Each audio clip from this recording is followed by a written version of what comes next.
The IELTS writing test takes 60 minutes. The content of the writing test is different for academic and general training tests.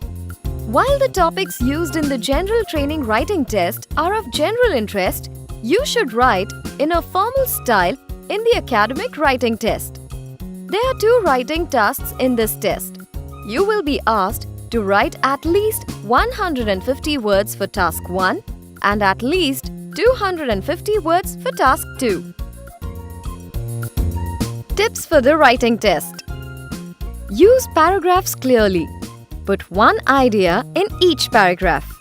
Spend approximately 20 minutes on task 1 and approximately 40 minutes on task 2.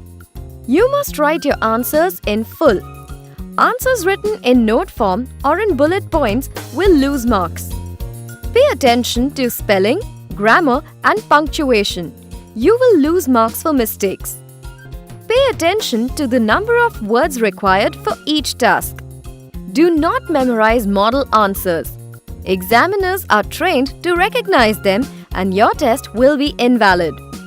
Spend several minutes rereading and correcting your answer.